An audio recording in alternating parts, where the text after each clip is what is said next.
What's up, tribe? How you guys doing? Go ahead and hit that subscribe button. I hope you like this video. All my social media is in the description box. This is going to be my review of Love and Hip Hop Atlanta. Oh, Lord, I hit the wrong button. Love and Hip Hop Atlanta, Season 8, Episode 12. I had to get the seasons in the episode. So this review is not going to be that long because, honestly, I'm over the whole Carly Poo bullshit. I don't have a whole lot more to add to it. I'm just over it. So let me just go on and say this.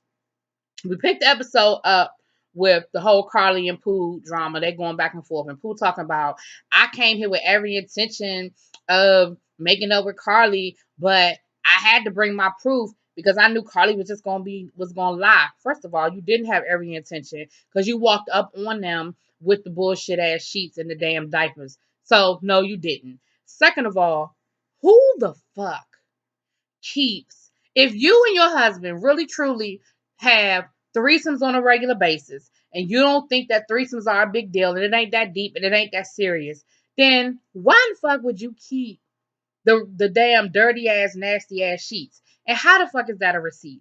Because just because you say you did this, that, and the other on my sheets and here go the sheets, first of all, ain't nobody tested no DNA. That don't mean it's mine.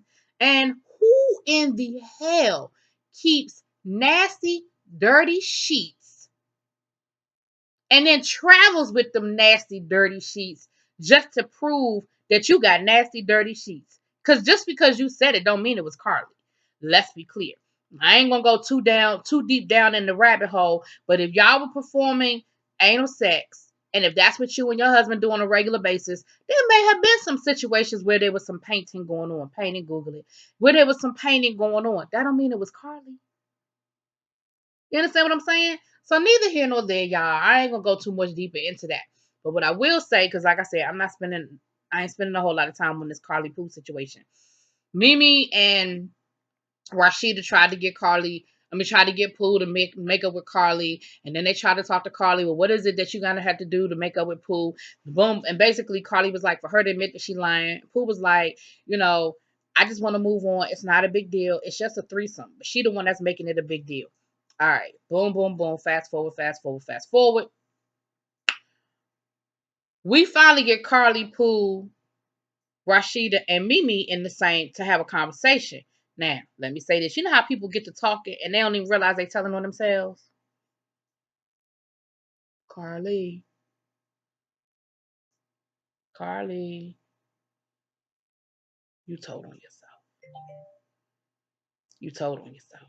Because what you said was you and Pooh got to arguing, and what you started talking about was why we got to bring up the past and what happened, and I'm happy now and I'm with a man, and I started a new leaf, and when I got with Arkansas Mo, I stopped messing with you, so why we can't just leave it there? Why we can't just leave the past in the past? That says to me like some shit went down. Because why you gotta leave the past in the past if ain't nothing happened? And why you have to stop messing with Pooh when you got with Arkansas? Like, none of that shit makes any sense to me. Unless there's some validity to what Pooh said. Now, I didn't want to believe Pooh, but and the only reason why I didn't believe Pooh was because I feel like Carly has always been upfront in the past with her bullshit. But if she's lying because of Arkansas Mo, because she doesn't necessarily want him to know how deep her shit went, no pun intended, then I could see that might be the reason why she didn't want to say nothing. And that's what Pooh was saying. Pooh was like, it's only because of her little fiance. So anyway, let's go on back over here to Atlanta for a minute. And I'm going to get this out the way. Okay. So we're back over in Atlanta. Akbar is performing at the club. Hiram is there, Pooh's husband. Um, Stevie J rolls up, saying, hey, Hiram is connected. He can help me get a check. He called me to come and hang out with him to scope out some talent, and I'm here. And the talent they're scoping out is Akbar. Akbar's performing. So when she gets done performing, she goes, and Sierra's there to support Akbar. So when she gets done performing, she goes and sits down with Stevie and Hiram, and they're having a business meeting to talk about, hey, they like what they see. Boom, boom, boom. Well, who comes rolling up but Sierra?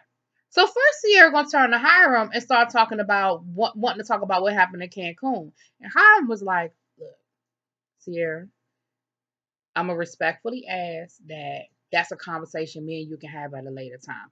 And he didn't blow her off. He was just saying, look, I'm here taking care of some business right now. This is a business meeting. And Akbar's like, yeah, this is a business meeting. Hello. Now, Akbar been getting on my nerves these last couple of weeks, but on this one, Akbar was 100% correct in what she did and how she handled the situation. Because she was like, hello, this is a business meeting. Yes, we're here talking business. Now, Sierra, that was your clue to shut the fuck up. Because again, Sierra, I don't really have no beef with you. We actually, I ain't really had no problems with you, Sierra. But on this one, you were wrong. Now, in her confessional, she was like, maybe I had too much to drink. But, see, there's no but to that. You had too much to drink, and you should have took the hint when Akbar told you it's a business meeting. Can you please, she didn't actually leave yet. But Hiram said, can we not have this conversation right now? This is a business meeting. Then you decide to turn to Stevie J and want to start talking about a situation that's doubly bad because I said doubly bad. All right, doubly bad. Because one, at least the situation with Pooh, Hiram, BK in Cancun directly involved you, and it was your business. You gonna turn to Stevie J and proceed to try to check him on the situation between him and Scrap. When one, you ain't known Scrap but 5 minutes. Two, you really only know one side of the story. You don't know what Scrap said is true. You just going by what either going by Stevie J's reputation and the fact that you and Scrap got this little flirt thing going on. And three, it ain't your situation. Even if Scrap was your man, it ain't your situation and it wasn't your place to say anything to him about it. And basically, that's what Stevie J told you and Akbar. Akbar was like, this is not even your business. That's not your business. Why are you in that? That don't have nothing to do with you. But I'm saying, no, he's supposed to be his uncle. And so Akbar was like, look, I'm going to need you to leave. And she proceeded to put Sierra the fuck out. And she was 100% correct in what she did. And of course, Sierra got upset and got in her feelings. But Sierra, that was not your place, boo. Neither one of them situations was the right time. But that second situation wasn't your place. So then we see where Stevie J finally meets up with Scrap. And he says to him, like, yo, yeah, your homegirl rolled up on me yesterday at a business meeting trying to check me about some situation. And Scrap's place, what Scrap should have said, I think Scrap handled it well. The only thing I would have said that I feel like Scrap should have said was, well, I didn't ask her to say anything to you, I was just sort of venting to her, and that probably wasn't the best time for her to approach it. However, I do have an issue. But he did tell Stevie that he had an issue, that and he explained to Stevie what the issue was. Now what we found out was that the people at the jail was like, yeah, if you could get him here. Well, he had already said that, maybe we can knock some things off. And Stevie said, I got you, nephew. You just tell me the time and the place. So Scrap set it up. And when he tried to call Stevie back to confirm it, Stevie wouldn't even answer the damn phone. And so Stevie's thing was, look, I know, I know I left you hanging, but I was dealing with my own federal case. I was dealing with my own court issues, and I just didn't think it was a good look. And Scrap's thing was, then just say that. Just say I can't do it. Say no. Say I got my own case I'm fighting and it ain't a good look. Say my lawyers told me in hindsight wasn't the best idea, but don't just leave me hanging. Because at least if you had said no, I could have went back and said no. But now I look stupid because I done told them that you're going to do it and then you just leave me hanging. And you know what Stevie J said? You're right. And I'm sorry. And sometimes an apology will take all the wind out of somebody's sail. Because it wasn't a whole lot Scrap could say after that. There wasn't no back and forth. It wasn't no argument. It was, this is why I didn't do it. And you're right, I could have handled it better. And he did have a legitimate reason. Because if he was dealing with his own court case, yeah, he damn sure didn't need to be making no guest appearances at somebody else's federal prison while you fighting your own federal sentence. What the fuck you gonna say to them? I might be here with y'all in a couple of months, but in the meantime, keep hope alive. Like, what the fuck you supposed to say? So he actually had a valid point. And once he apologized and gave his reasoning why it happened, it really wasn't a whole lot for Scrap to say other than, You know, you still my uncle and I love you. And they moved on. You know what I mean? So I can't say nothing about that. All right, back to Trinidad. The only before I get on with the rest of this. So when they were at the when Pooh, Mimi and Rashida were at the little CVS or whatever, they actually saw skin bleaching cream on the shelf, you know, like right there on the counter where you could buy it out in the open. And so, of course, you know, they used that to sort of address what Spice was saying. Again, they didn't make a big deal about it, but they were like, this is what Spice was talking about. You know, this is very, very common. All right. So we see Carly getting along with Kendra and, you know, Miss Bambi, and they out. They went to the little market. They doing some little local foods and stuff like that. And that's when they pulled Carly aside to have the conversation with Pooh. And while they did that, Bambi and Kendra were actually, you know, and they were actually getting along. Bambi and Kendra had a conversation where, you know, Bambi was talking to Kendra about, you know, just been really hard with the baby and getting back into the swing of things and all of that. And Kendra was saying, like, yeah, you know, I'm not even sure if I stay with Jaceel, because that's what she calls him, Jaceel, if you know, children is even in my future, because I ain't trying to be baby mama number 5. And I can respect that. Like, I love you, and I understand that with loving you comes a lot of things, but I ain't trying to add to the list. I ain't mad at you, Kendra. I ain't mad at you, boo. I ain't mad at you at all. So we see the fellas kind of walk off. Scrap, Scrap just want him some. And I understand why Bambi ain't giving him none, but poor Scrap, he just trying to get a little piece. That's it. He just trying to get a little piece. But it's Scrap, Jock, and Kirk. Come to find out, Jasmine has Kirk's number and Jasmine is blowing Kirk up. So Kirk, this way you about to get yourself in fucking trouble. You didn't tell Rashida, because absolutely 100% Jasmine should have your phone number. I'm sorry. That's just how I feel about it. You can co-parent. Y'all ain't got to be the best of friends. Y'all ain't got to have a whole lot of conversations outside of y'all situation. But at the end of the day, y'all need to be able to communicate about your child. And I understand where Rashida is coming from, because, you know, because he had an affair with this woman. So I understand where her hesitation is coming from. But she's going to have to understand that he's going to have a relationship with Jasmine for the sake of their child so they can co-parent. But now he needs to be upfront with Rashida about it and not go behind Rashida back, because he's telling the guys, look, you know, Rashida, you know, she just going to have to understand that she don't need to know this. Da, da, da, da. Yes, the fuck she does. Yes, she does. See, that's how y'all get yourselves in trouble. And that's how you're going to get yourself in trouble, Kurt, because you're not doing nothing wrong. But Rashida gonna take it as you're doing something wrong, because you lying about it. And so, excuse me. So, Jock. So Kurt, that's next week. We'll get to that. That's really all it was. They were just letting us know about that situation, because you know they gotta set that up for Rashida to find out, because you know Rashida gonna find out. So then we see where Scrap and Bambi are they're having themselves a little private date, little conversation. And basically Scrap is letting her know, look, I want more babies and I want some sex. And Bambi was like, no and no. She was like, I ain't trying to have another baby right now. Like, I'm barely holding on what I got now. I'm struggling. You know, how in the world we gonna look having 2 kids? He was like, people do it all the time. And then he had a nerve to talk about something. My clock is ticking. She was like, your clock.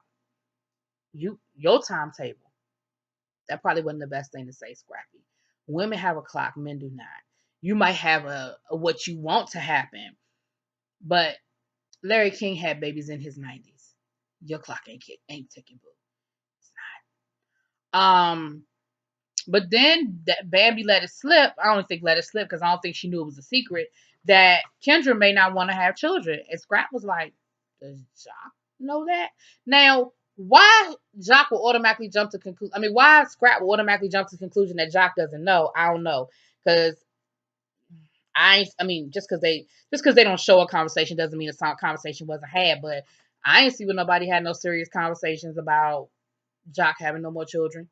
But then we see a scene with Jock, Scrap, and Scrap are talking, and Jock is telling Scrap that, he's going to propose to Kendra.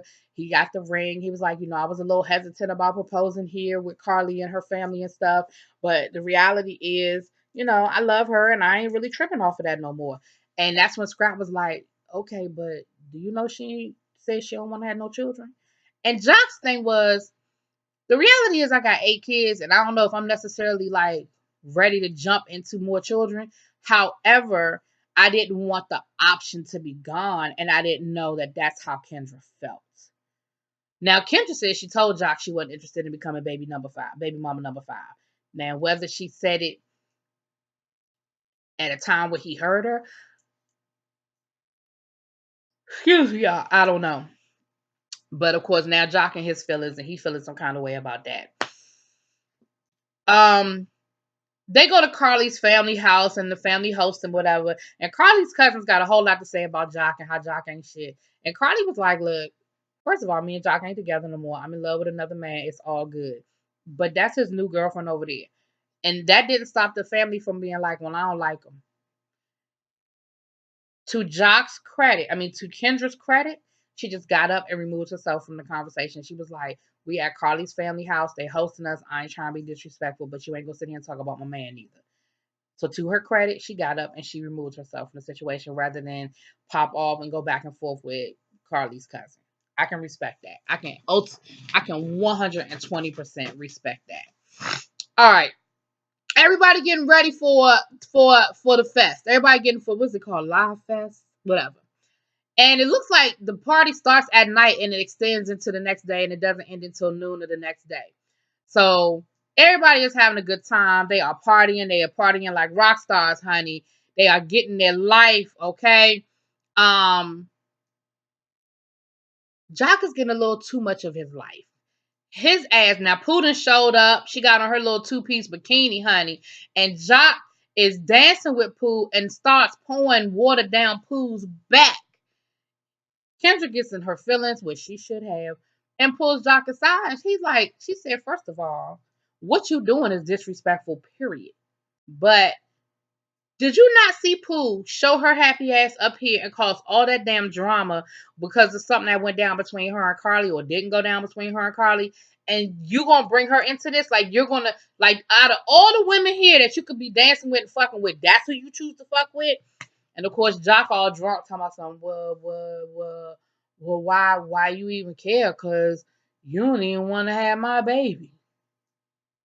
And once again, I respect the fuck out of Kendra because Kendra said, you're drunk. This conversation ain't going nowhere. But I'm going to remove myself from this until you sober up and we can have this conversation like adults. And she proceeded to walk off. I ain't mad at her. See, that's a different, I know she had her little moment at the cabin, but see, that's the difference between a woman who got something to lose and how she handles things. Like, if her only check was Love and Hip Hop or whatever, she probably would have been throwing some shit across the table and got into it with Carly's family and some more stuff. But she said, I'm going to remove myself from this situation until you sober the fuck up. I'm going to remove myself from this situation because I know that we're at their house.